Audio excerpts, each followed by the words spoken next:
નમસ્કાર દર્શક મિત્રો, ગુજરાતી સાહિત્ય પરિષદની ચૂંટણીનું તોફાની તાંડવ કવરેજ કરી રહ્યું છે. અગાઉ આપણે પ્રમુખ પદના 3 ઉમેદવારો પૈકી 2 ઉમેદવારોના રૂબરૂ ઇન્ટરવ્યૂ લીધા. આપણે એમને મળ્યા, એમના વિચારો જાણ્યા. એમાં ત્રીજા ઉમેદવાર હર્ષદભાઈ ત્રિવેદીના નિવાસસ્થાન પર આજે ટીમ તોફાની તાંડવ છે. મારી સાથે છે અરવિંદ મકવાણા શ્યામ અને પ્રમુખ પદના ઉમેદવાર હર્ષદભાઈ ત્રિવેદી. હર્ષદભાઈ, તોફાની તાંડવને આપનો કિંમતી સમય ફાળવવા બદલ આપનો ખૂબ ખૂબ આભાર. હવે ગુજરાતી સાહિત્ય પરિષદ એટલે પ્રત્યેક ગુજરાતી, એમાં એક કવિ હોય, લેખક હોય કે ભાવક હોય, એ ગૌરવ લઈ શકે એવી સંસ્થા કે જેમાં મહાત્મા ગાંધી અને ગોવર્ધન રામ ત્રિપાઠી જેવો એનું અધ્યક્ષપદ સ્વભાવ્યું છે. આપ એ સંસ્થાના પ્રમુખ પદની ચૂંટણીમાં અત્યારે લડી રહ્યા છો. સૌથી પહેલાં આપના મતદારો, વાચકો, ભાવકોને આપની સાહિત્યિક સફરથી આપનો પરિચય આપો. બીજી વસ્તુ કે આપ આ ચૂંટણી જીત્યા અને પ્રમુખ બનશો તો આપનું શું વિઝન છે? આપ અત્યારની પ્રણાલીમાં શું સુધાર લાવવા માગશો? આપ અમારા દર્શકોને જણાવો. જરૂર. જીગરભાઈ, પાર્થભાઈ અને અરવિંદભાઈ, પહેલાં તો હું તમે મારે ઘેર પહેલી વાર આવ્યા એટલે ઉષ્માથી સ્વાગત કરું છું. આનંદની વાત એ છે કે ગુજરાતી સાહિત્ય પરિષદની આ પ્રમુખ પદની ચૂંટણી એને મીડિયા આટલું મહત્ત્વ આપે છે, એટલે કે લોકો સુધી એક સંસ્થાની વાત પહોંચે. હમણાં સુધી તો શું થતું હતું છેલ્લા વર્ષો સુધી કે ચૂંટણી થતી, ચૂંટણી થાય, સામાન્ય સમાચાર ક્યાંક ખૂણામાં અખબારમાં છપાય કે આ ફલાણા પ્રમુખ તરીકે ચૂંટાયા છે. એનાથી વધારે કંઈ એનું બહુ મહત્ત્વ હતું નહીં. પણ આ મીડિયા અને ખાસ કરીને તમારા જેવા જે સાહિત્યના રસિક પત્રકારો છે એમણે આને આટલું મહત્ત્વ આપ્યું. તો એના માટે હું તમને પહેલાં તો અભિનંદન આપું અને હું હૃદયથી એનો આનંદ પણ વ્યક્ત કરું છું. મને મારો પરિચય આપતા બહુ જ સ્વાભાવિક છે કે સંકોચ થાય, પણ મારું વતન સુરેન્દ્રનગર, મારા બાપુજી કવિ હતા અને હું વિના સંકોચે કહું કે અમારો આખો પરિવાર એ ગાંધીયન પરિવાર છે. આ તમે જુઓ કે આ બધા કપડાં ખાદીના છે, એ દેખાડવા માટેના નથી, કારણ કે હું એ સિવાય મને બીજી ખબર જ પડતી નથી. કારણ કે એ પરિવારમાં જ હું મોટો થયો છું. અમારા ઘરમાં 56 શિક્ષકો છે આજે. એટલે ભાણિયા, ભત્રીજાઓ, ભાઈઓ, આ તે બધા આખો પરિવાર શિક્ષણમાં. અને મારા દાદાને તે વખતના આપણા ગુજરાતના ગવર્નર શ્રીમંત નારાયણ એમણે શ્રેષ્ઠ શિક્ષકનો એવોર્ડ આપેલો. મતલબ કે અમે લોકો સાહિત્ય અને શિક્ષણ સાથે જોડાયેલા છીએ. એટલે મારા બાપુજી કવિ હતા એટલે હું નાનો હતો ત્યારે અમારે ઘેર બહુ સ્વાભાવિકપણે કવિઓ, સાહિત્યકારોની આવર જવર રહે, ગોષ્ઠીઓ થાય. તો હું તો પ્રાથમિક શાળામાં ભણું, પણ આ બધાને જોવાના, સાહિત્યકારોને જોવાના, એમના સ્વભાવ, એમની વાતો, એમનું ઉઠવું, બેસવું, ચાલવું મને બહુ રસ પડે.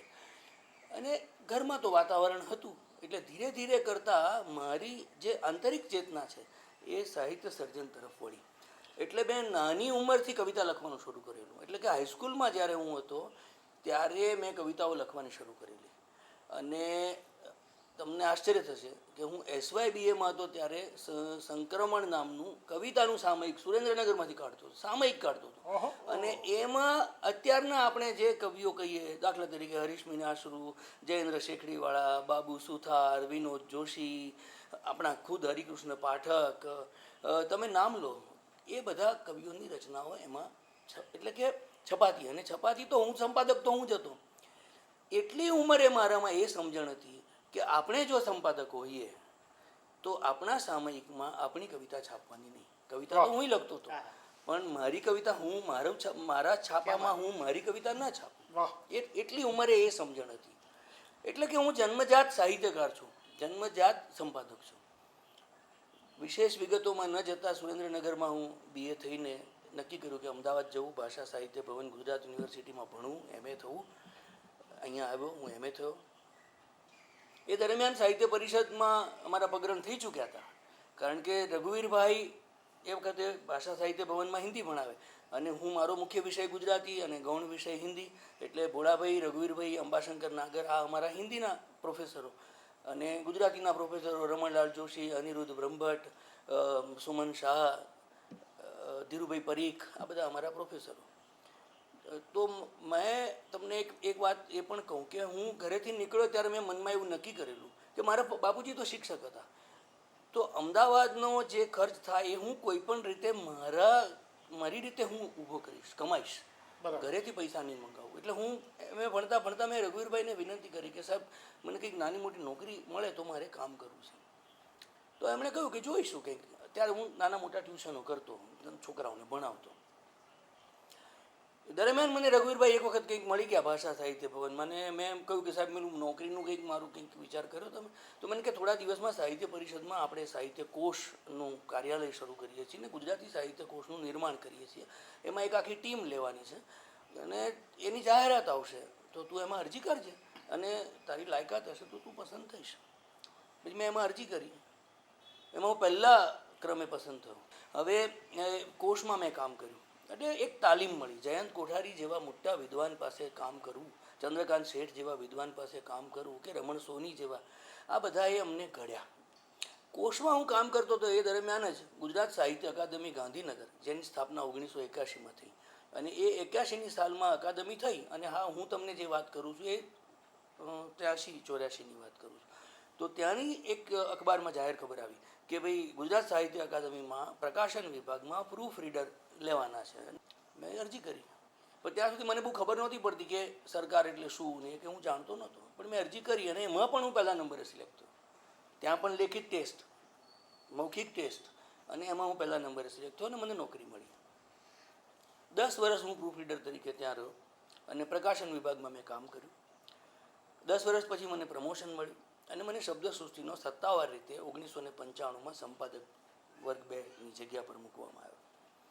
અને ગુજરાતી સાહિત્યના સૌ લોકો જાણે છે કે શબ્દસૃષ્ટિ પહેલાં કેવું હતું, મારા હાથમાં આવ્યા પછી 20 વર્ષ મેં જે ચલાવ્યું એમાં કેવું થયું. 20 વર્ષમાં 23 વિશેષાંકો, 20 વર્ષમાં 23 વિશેષાંક. 23 વિશેષાંકો એટલે સ્વતંત્ર પુસ્તકની ગરજ સારે એવા. એ કામ થયું ને આખા ગુજરાતે વખાણ કર્યા કે ભાઈ આ તો અભૂતપૂર્વ કામ છે. પછી મને કાળક્રમે મારું નેચરલી નોકરી વધતી જાય, સિનિયોરિટી વધતી જાય, તો મહામાત્રની જગ્યાનો સરકારે મને વધારાનો હવાલો સોંપ્યો મૂળ જગ્યા ઉપરાંત. એટલે હું શબ્દસૃષ્ટિનો સંપાદક અને તે ઉપરાંત અકાદમીનો મહામાત્ર પણ રહ્યો. અને એક નહીં, 6 અકાદમીઓ, ગુજરાતી, હિન્દી, સિંધી, સંસ્કૃત, ઉર્દુ અને કચ્છી, આ 6 સાહિત્ય અકાદમીના મહામાત્ર તરીકે મેં કામ કર્યું. દરમિયાન એક ઘટના એવી બની કે જેણે મને અંદરથી હલબલાવી મૂક્યો. જો સીધી વાત છે કે મેં નોકરી કરવા હું ગયો ત્યારે તો સરકારી ઓફિસમાં નોકરી કરવા ગયો છું, અને કોઈને પણ આજીવિકા માટે નોકરી તો કરવી પડે ને. કોઈ બેંકમાં કોઈ કરે, કોઈ કોલેજમાં કરે, કોઈ સ્કૂલમાં કરે, કોઈ ગમે ત્યાં કરે. તો હું નોકરી કરતો હતો અકાદમીમાં. પણ મારી મુશ્કેલી એ હતી કે હું માત્ર નોકરિયાત નહોતો, હું સાહિત્યકાર હતો. જી. એટલે કે કવિતા, વાર્તા, નવલકથા, રેખાચિત્રો, નિબંધ, અનેક ક્ષેત્રમાં મારું સર્જન ચાલતું હતું, સાહિત્ય સર્જન. અને આટલા વખતમાં હું આપને કહું કે મારા મૌલિક પુસ્તકો લગભગ 13 કે 14 જેટલા પ્રગટ થયા છે. મારા સંપાદનો 50 પુસ્તકોથી વધારે થયા છે. એટલે આમ જુઓ તો મારી ઉંમર છે એટલા પુસ્તકો મારા નામે બોલે છે. અને આમાં કોઈ બડાઈ મારવાની નથી. જે સાતત્યથી કામ કર્યું છે તે કામ બોલે છે.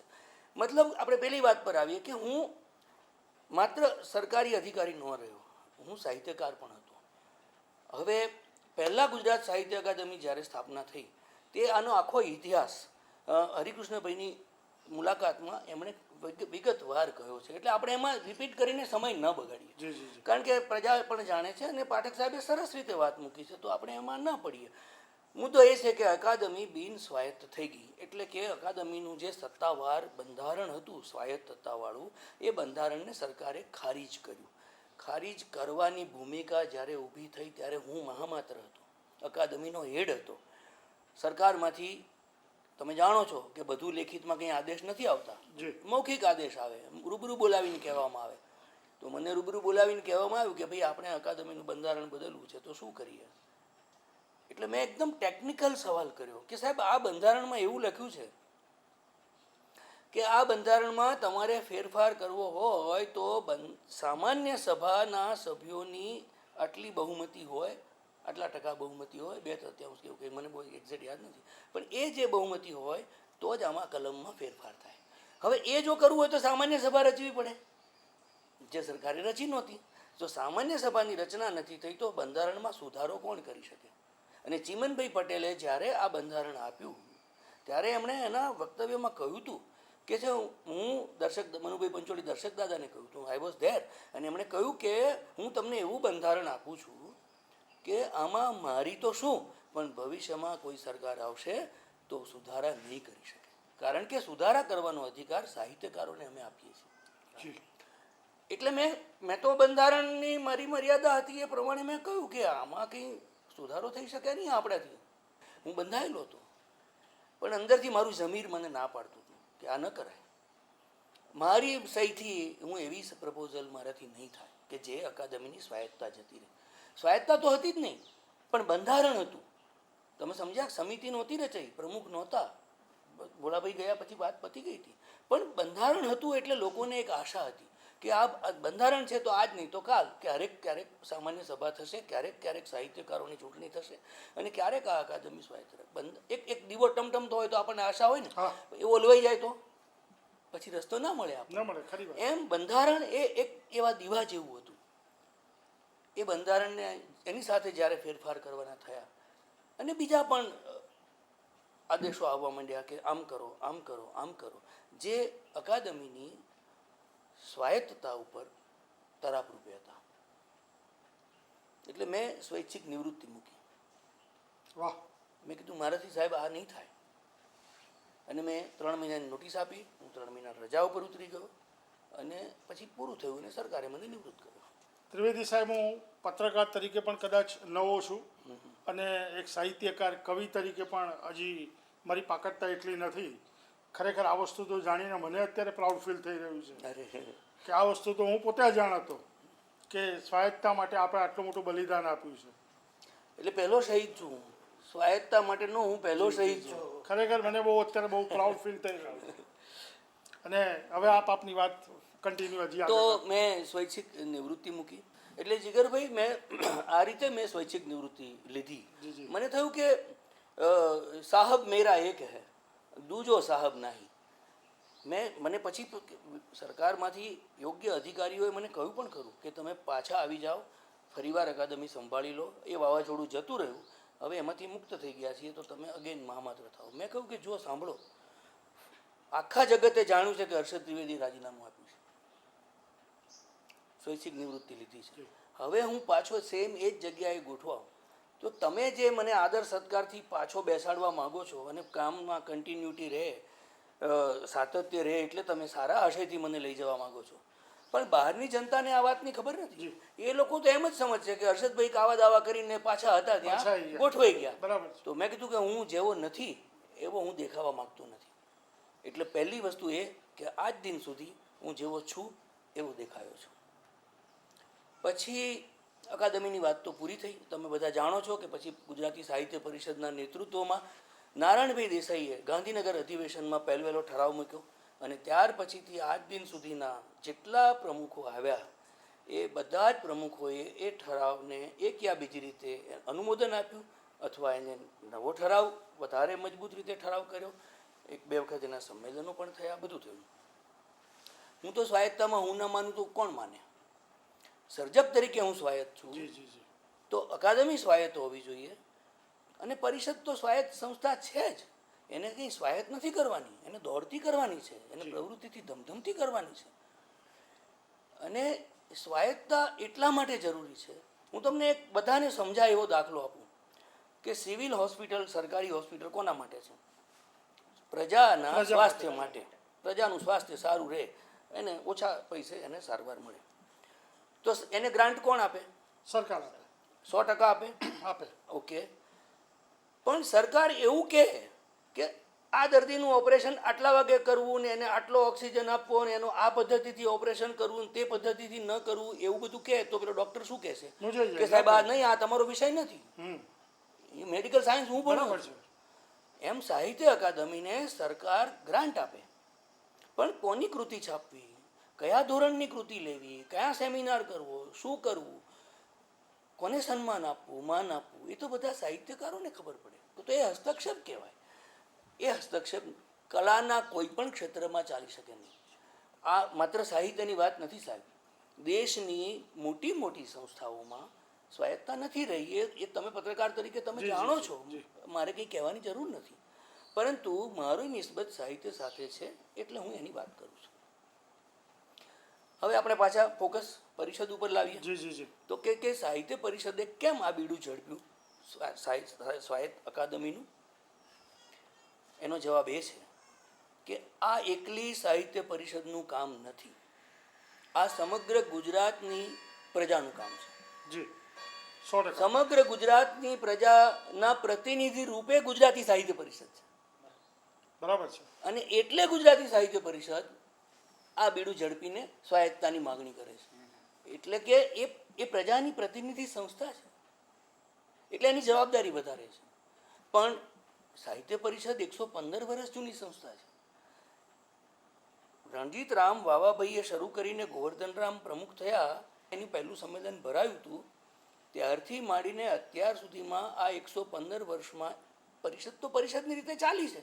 ત્યારે અકાદમી જન્મવાની છે એવી કોઈને કલ્પના પણ નહોતી. અકાદમી તો 1981માં થઈ છે. મતલબ એ થયો કે અકાદમી નહોતી તે પૂર્વે પણ પરિષદ તો હતી જ. જી.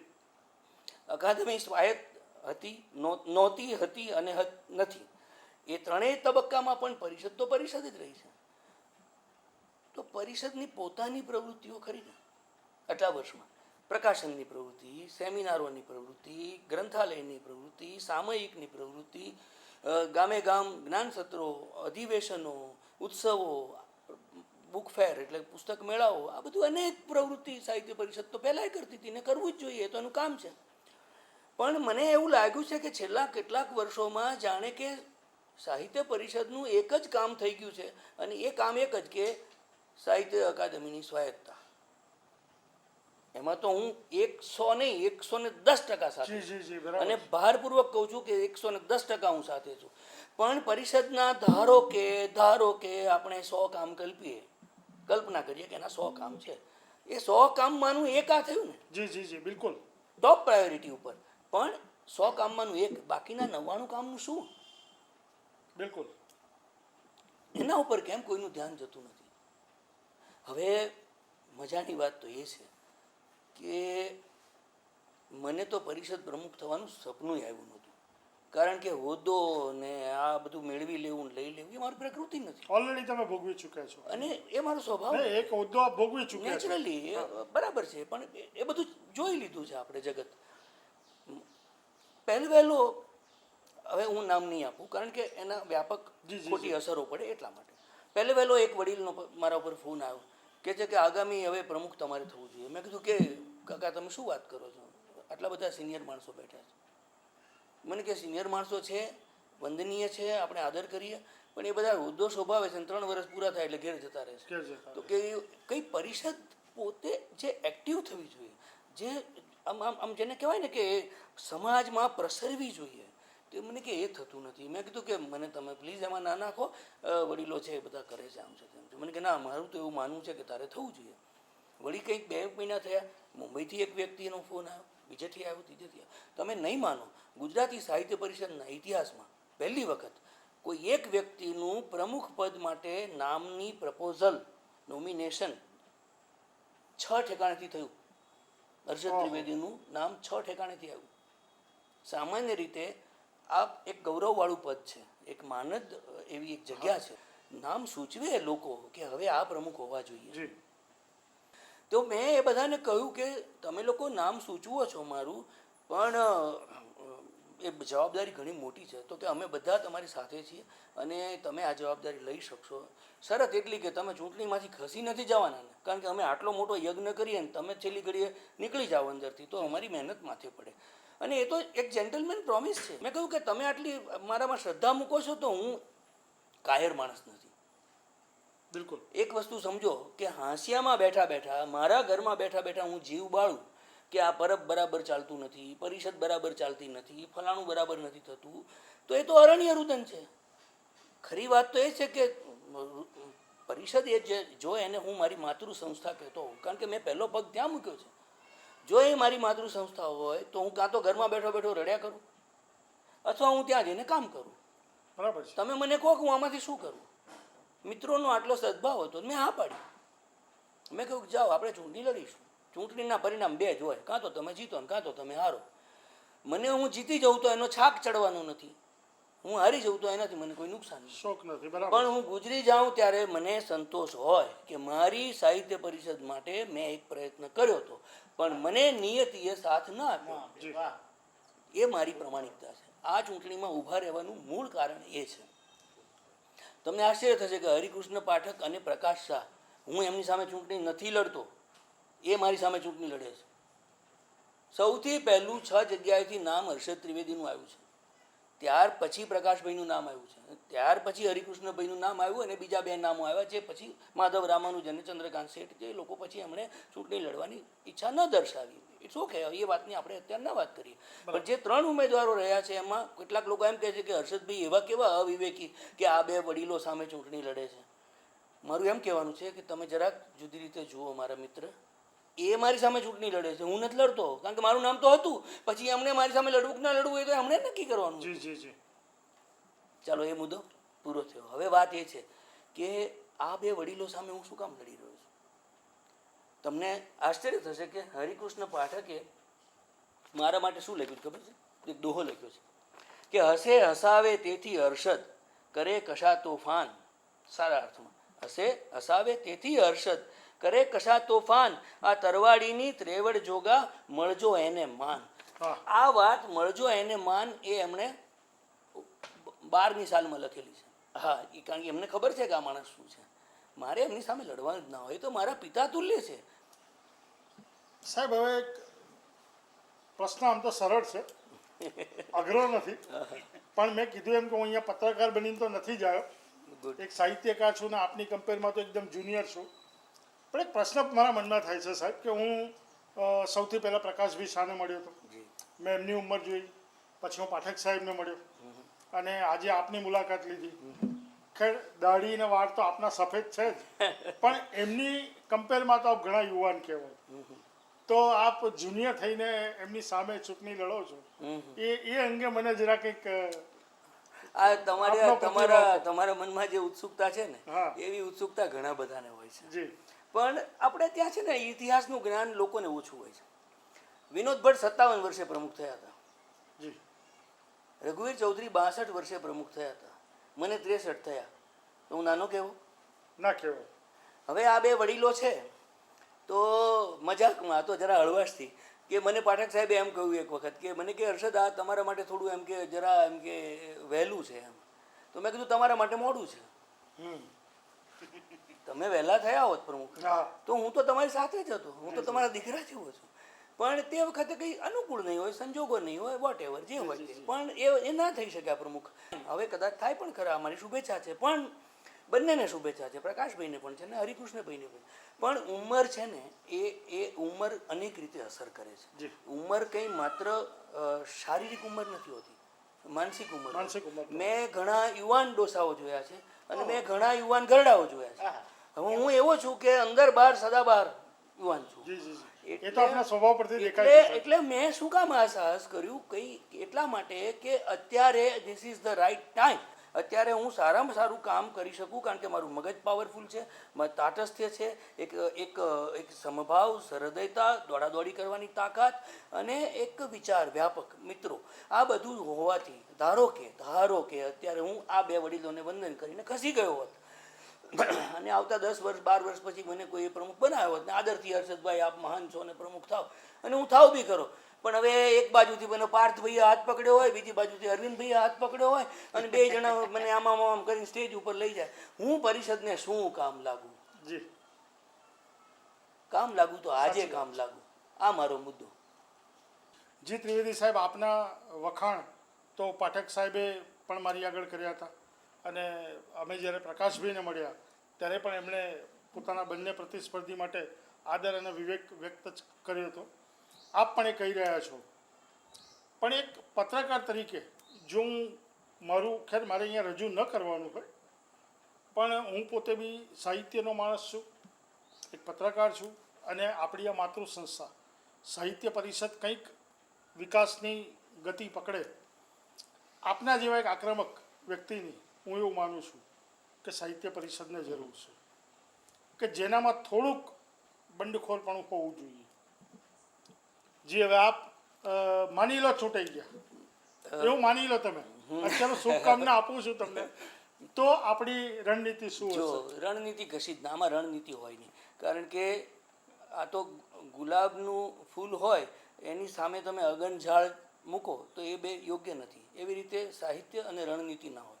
દેર ઇઝ નો રણ, તો રણનીતિ કેવી રીતે હોય? વાત તો એ છે કે હવે જરા વધારે ગંભીર વાત કરું. આપણો સમાજ દિવસે ને દિવસે અસહિષ્ણુ બનતો જાય છે. એક માણસ બીજા માણસને સહન કરી શકે એવી સ્થિતિ રહી નથી. એક માણસ બીજા માણસનું દુઃખ સમજે એવી સ્થિતિ રહી નથી. સ્વાર્થપરક સમાજ, અર્થકારણ પરક સમાજ. રોજ કેટલા ગુનાઓ બને છે, રોજ કેટલું થાય છે. સમાજની સંવેદનશીલતા ઘટતી જાય છે એવું મારે કહેવું છે. આ સંવેદનશીલતા જો ઘટતી જતી હોય, જેમ આપણે કહીએ કે વરસાદ નથી આવતો તો કે વૃક્ષો વાવો તો વરસાદ આવે. સમાજમાં સંવેદનશીલતા ઘટે તો સાહિત્ય અને કળા, ફિલોસોફી એને લોકપ્રિય કરો જી, તો સમાજ થોડો એને ઘર ઘર સુધી પહોંચાડવી પડશે. તો એમ હું આ વસ્તુને સમજું છું. હવે જો મારા કેન્દ્રમાં શબ્દ હોય, મારા કેન્દ્રમાં સાહિત્ય હોય, તો મારા કેન્દ્રમાં સાહિત્ય પરિષદ હોય. હવે એ સાહિત્ય પરિષદનું કામ શું છે? તો કે સૌથી પહેલી વસ્તુ તો એ કે જે કોઈ નવો સર્જક શીખે છે કે શબ્દ પાડે છે, એનામાં જો પ્રતિભા હોય, એટલે કે કોઈ એક નાનો છોડ કોઈએ વાવ્યો અથવા એ જાતે તાકાત કરીને ઉગ્યો, તો ભાઈ તમે એને ખાતર પાણી નાખો તો ઉગે ને, જી જી જી. એને તડકો આપો તો ઉગે ને, કાલ સવારે ફળ આપશે કે ફૂલ આપશે. પણ તમે એને પગતળે કચડીને કંઈ નહીં આપે તો છાંયડો તો આપશે. એક્ઝેક્ટલી. મારું એ કહેવું છે કે નવા સર્જકોને પરિષદે પનાહ આપવી જોઈએ. અને આપવી જોઈએ. એક સમય એવો હતો કે સાહિત્ય પરિષદમાં જ્યારે પણ જાઓ ત્યારે 25-50 માણસો મળે, મેળા જેવું લાગે તમને. આજે કાગડા ઉડે છે. કેમ? કારણ કે પ્રવૃત્તિઓનો અભાવ છે. બંધારણે તો બધી જોગવાઈ કરી છે, પણ કામ ન થાય, વાસ્તવિક રીતે કામ ન થાય તો એનો તો કોઈ મતલબ નથી. જી જી. હવે જ્યારે મારે સત્તાવાળાઓ એટલે કે પરિષદના સત્તાવાળાઓ સાથે વાત થઈ છે ત્યારે હું કહું કે આ તમે આ કેમ નથી કરતા, આ કેમ નથી કરતા, તો કે પૈસા નથી. તો હું એમ કહું છું કે તમે પૈસા નથી તો તમે શું કરો છો? બહુ મહત્વનો મુદ્દો તમે છે. જો હોદ્દા ઉપર બેઠા છો તો તમે પૈસા લાવવાના કોઈ પ્રયત્નો કર્યા? મારું એવું કહેવાનું છે કે તમે પરબ તમારું મેગેઝિન છે, એમાં તમે છાપો કે અમે ગુજરાતી સાહિત્ય પરિષદ દ્વારા આવો એક પ્રોજેક્ટ હાથમાં લેવા માગીએ છીએ, આ પ્રોજેક્ટનો આટલો ખર્ચ છે, અને ગુજરાતની પ્રજા પાસે અમે ટેલ નાખીએ છીએ કે આ 5 લાખનો પ્રોજેક્ટ થયો, તમને 5 લાખ રૂપિયા ભેગા થશે એટલે અમે ખાતું બંધ કરી દઈશું, અમે પૈસા નહીં જોઈએ, બધા નથી જોઈતા. 5 લાખ પૂરા થાય અને પ્રોજેક્ટ પૂરો થઈ જાય, કામ પતી ગયું. ગુજરાતની આ એક એવી સ્વાયત્ત સંસ્થા છે કે એનું જે કંઈ કામ કરવાનું છે તે ગુજરાતની પ્રજા વતી કરો છો તો એના પૈસા પ્રજા પાસે માગો. સિમ્પલ વાત છે. બરાબર છે. મારું એવું કહેવાનું છે કે કોઈ કામ પૈસા માટે અટકતું નથી. પ્રયત્ન કરવો પડે. હું કોઈને બ્લેમ નથી કરતો, મહેરબાની કરીને કોઈ ખોટા અર્થ ન કરશો કે હું અમુક વ્યક્તિને ટાર્ગેટ કરું છું કે આણે નથી કામ કર્યું, તેણે નથી કર્યું, એવું નથી. દરેક માણસ પ્રમાણિક હોય છે, પોતાની રીતે, પોતાની શક્તિ, પોતાની મર્યાદા અને જે કંઈ એમની સમજણ એના આધારે કરતા હોય, પોતાની પ્રમાણિકતાથી કરતા હોય. પણ એમની મર્યાદાઓનો લાભ સંસ્થાને પણ મળે, જી. વિશેષતાઓનો મળે, એની સાથે મર્યાદાઓનો પણ લાભ મળે. તો એમની જે મર્યાદાઓનો લાભ મળે છે ત્યારે નુકસાન કોને થાય છે? અને એ સંસ્થાને નુકસાન થયું એ તો છેવાડે બેઠેલા સાહિત્યકાર સુધી પહોંચ્યું. નાનામાં નાના વ્યક્તિને નુકસાન. એટલે કે આવી સંસ્થાઓમાં સ્વપ્નશીલ માણસ હોવો જોઈએ, સાહસિક હોવો જોઈએ, પ્રામાણિક હોવો જોઈએ અને 24 કલાક દોડે એવો માણસ હોવો જોઈએ. જી. આ મારી સમજણ છે, બીજાની બીજી હોય, મને કંઈ વાંધો નથી. આ વાત હું કરું છું ત્યારે મારા મનમાં કોઈ વડીલો માટે દ્વેષ નથી, કોઈ વડીલો માટે અનાદર નથી. પણ એક નવું લોહી આવતું હોય તો એને આવવા દો, એને એક તક આપો, એને કામ કરવા દો. આ મારી અપીલ છે. પરિષદમાં શું કરવા જેવા કામ છે? તો મેં મારું જે પરિચય પત્ર અને જે મતદારોને મેં જે સીધું ઉદ્દેશીને ફેસબુક ઉપર અને કુરિયરથી જે ટપાલો મોકલી છે એમાં મેં 45 મુદ્દા કર્યા છે કે આટલું પરિષદમાં કરવા જેવું છે. એ બધા કામોનું અત્યારે હું અહીંયા વિવરણ કરું એનો કોઈ અર્થ નથી. એ મને આપજો, હું મારી ચેનલ પર મૂકી જરૂર દઈશ. હમણાં જ આપી દઉં. હા, મારું એ કહેવું છે કે આ સાહિત્ય પરિષદ એ સાહિત્યનું કેન્દ્ર બનવી જોઈએ. એમાં વિવિધ પ્રકારના ક્લાસ ચાલતા હોય, વિવિધ પ્રકારના સાહિત્યકારો, બહારના સાહિત્યકારો, હવે અનુવાદનું કામ થવું જોઈએ, પ્રકાશનો થવા જોઈએ. અને આ કોરોના તો આજે છે, ગઈકાલ ક્યાં હતો અને આવતીકાલે ક્યાં હશે એ વાત જવા દો. એ તો એક સાંપ્રત પરિસ્થિતિ છે જે કાયમ નથી રહેવાની. કાયમ તો પરિષદ રહેવાની છે. અને એમાં આપણે અનેક પ્રવૃત્તિઓ બધાને સાથે રાખીને, નહીં કે 4 જણા હોદ્દેદારો મળીને બધું નક્કી કરે ને કુલડીમાં ગોળ ભાંગે, એવું મારે નથી કરવાનું. પૂરી ટ્રાન્સપરન્સી એટલે પારદર્શકતા, પ્રમાણિકતા અને પ્રયત્નશીલતા, આ 3 વસ્તુ મારા મનમાં છે. અને એટલે મેં વડીલો, મુરબ્બીઓ, મિત્રોને એમના વિશ્વાસનો ભંગ ન થાય એટલે મેં હા પાડી છે. આ કોઈ અવિવેકથી હું ચૂંટણી નથી લડતો. અને આઈ એમ વેરી મચ સિરિયસ. હું બહુ ગંભીરતાથી આ વિચારી રહ્યો છું. પરિષદની ચૂંટણી એટલે કેટલી ગૌરવશાળી ચૂંટણી છે એનું તમને એક ઉદાહરણ આપું. જીગરભાઈ, તમે તમારા રૂવાડા ઊભા થઈ જશે. જયંત પંડ્યા, બહુ મોટા પત્રકાર, સાહિત્યકાર, એમનું નામ પ્રમુખ તરીકે સૂચવાયું નહોતું. બકુલ ત્રિપાઠીનું નામ સૂચવાયેલું. જયંતભાઈને ખબર નહોતી કે મારું નામ ક્યાંકથી આવવાનું છે. બકુલભાઈનું નામ હતું અને બકુલભાઈના પ્રસ્તાવમાં જયંત પંડ્યાએ સહી કરી હતી. જેમ મારામાં 10 જણાએ સહી કરી હશે ને, 6 ટકાને એટલે 60 જણાએ, એવી રીતે 10માં એક જયંત પંડ્યા, બકુલભાઈને નામ મૂક્યું અને એમને સહી કરી. વાત પતી ગઈ. 10 દિવસ થયા અને હજી તો મુદત બાકી હતી, તો બીજી જગ્યાએથી જયંત પંડ્યાનું ખુદનું નામ આવ્યું. અને એમના ઉપર પ્રેશર આવ્યું કે ભાઈ જો તમે એમ માનો છો કે બકુલભાઈ પ્રમુખ થવા જોઈએ, પણ અમે એમ માનીએ છીએ કે તમે થવા જોઈએ, તો ભલે ને ચૂંટણી થતી તમે કરો ને, બેમાં જે જીતે એ કામ કરે. બંને ચૂંટણી લડ્યા. પણ જયંતભાઈની પ્રમાણિકતા શું છે? જયંતભાઈ એમ કહ્યું કે જેની પ્રપોઝલમાં સહી મેં કરી છે, મત તો હું એને જ આપીશ. મતદાન ખાનગી વસ્તુ છે, પણ આ એક પ્રમાણિકતા છે કે એક વખત મેં સહી કરી પછી મારાથી ફરાય નહીં. આપણને વાતનો ગૌરવ હોવો જોઈએ સાહેબ. આજની વાત જવા દો. અત્યારે તો જે ચાલે છે એનું તો પરમાત્મા બધાનું ભલું કરે. પણ આ પરંપરા પરિષદ પ્રમુખની ચૂંટણીની હતી. એની જગ્યાએ આજે તમે તો ફેસબુક જો જોતા હશો તો તમને ખ્યાલ આવશે, મારે કોઈનું નામ લેવું નથી. આ લેવલ પરિષદના પ્રમુખ પદની ચૂંટણી નથી. ધારો કે હું ચૂંટાયો, ધારો કે ચૂંટણીમાં તો કાં તો જીત થાય ને કાં તો હાર થાય, જો હું ચૂંટાયો તો પણ મારામાં વેરવૃત્તિ નથી. આજે કોઈ વ્યક્તિએ સહકાર નથી આપ્યો તો એના કારણો હશે. મને વ્યક્તિગત રીતે સ્થાપવો નથી. સાહિત્ય પરિષદ માટે જો શેરીની ધૂળની જરૂર હોય તો હું વાંકો વળીને ખોબો ભરવા તૈયાર છું. મારો વિરોધી માણસ હશે તો એને હું હાથ જોડીને લઈ આવીશ કે ભાઈ પરિષદને તારી જરૂર છે, મને જરૂર નથી, પરિષદને જરૂર છે. અને એ પરિષદ માટે જો આટલું કામ કરવાનું હોય તો હું કૃતનિશ્ચયી છું. અને મને ઊંડે શ્રદ્ધા અને આશા છે કે મારા મેં આટલા પુસ્તકો લખ્યા કંઈ કે હું ધારું તો ઘણું જ લખી શકું, પણ એવું નહીં. હું સર્જક છું, સાહિત્ય સર્જક છું. સમજીને એક શબ્દ લખું છું. એ શબ્દએ મને જે શીખવાડ્યું છે, એ શબ્દએ મને જે આશીર્વાદ માં સરસ્વતીના આપ્યા છે, એને હું અભડાવા નહીં દઉં. મારાથી થશે એટલું હું કામ કરીશ. હું કોઈ પ્રોમિસ, આ કોઈ રાજકીય ચૂંટણી નથી, આ જિલ્લા પંચાયતની ચૂંટણી નથી કે આમાં વચનો આપવાના, એવું ના હોય. મારાથી થશે એટલું હું કરીશ. એનો સાદો અર્થ એ કે મારી નજર ચારે બાજુ છે, મારા સંપર્કો ચારે બાજુ છે, અને ઈશ્વરના આશીર્વાદ છે કે આખું ગુજરાત મને ઓળખે છે. આમાં કોઈ અહંકાર નથી. આ એક વિનમ્રતાપૂર્વકનો સ્વીકાર છે. એ ગુજરાતનું એ મારા ઉપર એટલો ઉપકાર છે કે એમણે મને સ્વીકાર્યો છે. અને એ સ્વીકાર્યો છે તો હું એને હાથ જોડીને વિનંતી કરું છું કે તમે મને હવે વધારે આવા મોટા પદ માટે સ્વીકારો. અને હું પારદર્શક રીતે કામ કરીશ અને મારાથી થશે તે કરીશ. અને નહીં થાય તો એના કારણો જાહેર કરીશ, અને થયા તો એના કારણો પણ જાહેર કરીશ. જી દર્શક મિત્રો, આપે સાંભળ્યા હર્ષદભાઈને કે તેઓ પોતાની સ્પષ્ટ વક્તા તરીકે ખૂબ જાણીતા છે. એમણે નિખાલસતાથી કીધું કે હું સાહિત્ય અકાદમી સાથે જોડાયેલો હતો, પણ એ મારી આજીવિકાનો ભાગ હતો. અને જ્યારે વાત સ્વાયત્તતા પર આવી ત્યારે મેં નિવૃત્ત થઈ જવું પસંદ કર્યું હતું, પણ માથું નમાવવાનું પસંદ નહોતું કર્યું. આજે એમનું ને મારું કદ જુઓ તો આવ જમીનનો તફાવત છે. તો મારા એક તાજા શેર સાથે આ વાતને આપણે અહીંયા સમાપન કરીએ કે સાહેબ છે હવાનું જોર, બાકી ધૂળ કંઈ પંકાય નહીં. ઓહ, છે હવાનું જો. છે હવાનું જોર, બાકી ધૂળ કંઈ પંકાય નહીં. ને ધૂળની ડમરી ઉડે તો સૂર્ય કંઈ ઢંકાય નહીં. અરે અરે અરે, ક્યાં વાત છે. દર્શક મિત્રો, ચૂંટણીના અનુલક્ષીને હજી પણ આપણે આગળ અવનવી વાતો સાથે મળતા રહીશું. આજે આ રસપ્રદ મુલાકાતને અહીંયા આપણે પૂરી કરીએ છીએ. નમસ્કાર. નમસ્કાર. આભાર જીગરભાઈ, આપનો ખૂબ આભાર. અરવિંદભાઈ, તમારો પણ આભાર. અને પાર્થભાઈ, તમારો પણ ખૂબ આભાર. મને બહુ જ આનંદ થયો કે તમે મને મુક્ત રીતે બોલવા દીધો. અવનવી માહિતી મેળવવા અમારી ચેનલને સબસ્ક્રાઇબ કરો અને બાજુમાં આપેલ બેલ આઇકન પર ક્લિક કરો.